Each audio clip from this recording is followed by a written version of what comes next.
नांदेड़ जिले के fire brigade अमले को मजीद मुस्तहकम और कारआमद बनाने के लिए रियासती हुकूमत की जानिब से 5 जदीद तर्ज की गाड़ियां दी गई है। इन गाड़ियों के जरिए किसी भी तरह की भयानक आग पर फौरी काबू पाने में मदद मिलेगी। शहरी हुदूद के अलावा देही मुकामात पर भी इन गाड़ियों का ज्यादा से ज्यादा फायदा पहुँचे, इस बात की उम्मीद की जा रही है। आज जिले के इंचार्ज और रियासत के काबीनी वजीर अशोक चौहान के हाथों गाड़ियों का इफ्तिताह किया गया। इसी तरह रियासती हुकूमत की जानिब से जिले के अलग अलग 40 मुकामात पर ग्रीन जिम के नाम से वर्जिश के लिए जिम की जदीद तर्ज की मशीनें नस्ब की गई है। जिला कलेक्टर दफ्तर इहाते में भी इस तरह की मशीनें लगाई गई है। ग्रीन जिम के जरिए आम लोग अपनी सहूलत मुताबिक वर्जिश कर पाएंगे। ग्रीन जिम का भी अशोक चौहान के हाथों इफ्तिताह किया गया। अशोक चौहान ने अपने नांदेड़ दौरे के मौके पर किसानों से मुतालिक 3 ज़रई क़वानीन मोदी हुकूमत की जानिब से वापस लिए जाने के फैसले पर भी तासुरात जाहिर किए और इस फैसले का खैर मकदम किया। पिछले 1 साल के दौरान किसानों को पेश आए मसाइल के लिए मोदी हुकूमत को तनकीद का निशाना।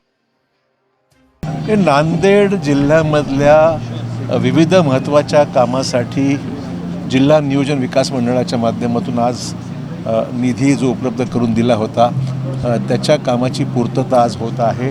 आपण अग्निशमन दलाच्या जवळपास 5 वाहनं, अतिशय अत्याधुनिक वाहनं, फायर ब्रिगेड ज्याला आपण म्हणू, त्या 5 नगरपरिषदांना आम्ही आज लोकार्पण त्याचं केलेलं आहे।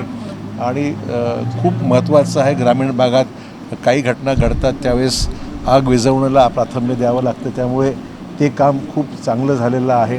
त्याचबरोबर आपण पाहत आहे की ग्रीन जिम आपण उपलब्ध करून दिलं आहे।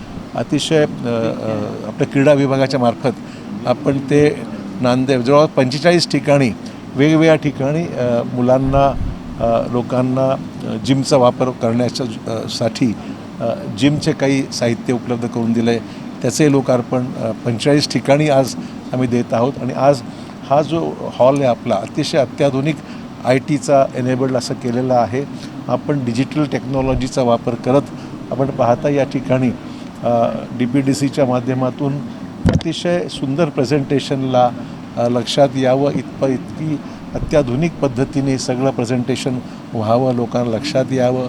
नाहीतर फार जुन्या पद्धतीने अगोदर होत होतं, पण आता ही जी आपण पाहिलं हे खूप सुंदर झालेलं आहे आणि लोकप्रतिनिधींसाठी उपयोगामध्ये येईल अशाही प्रकारचं आजचं हे एकंदरीत लोकार्पण सोहळा आज आपण अत्याधुनिक टेक्नॉलॉजीचा वापर करून या ठिकाणी केलेला आहे। केंद्राने कृषी कायदा रद्द केलेला आहे, मी म्हणून देर आहे दुरुस्त आहे असंच म्हणेन मी।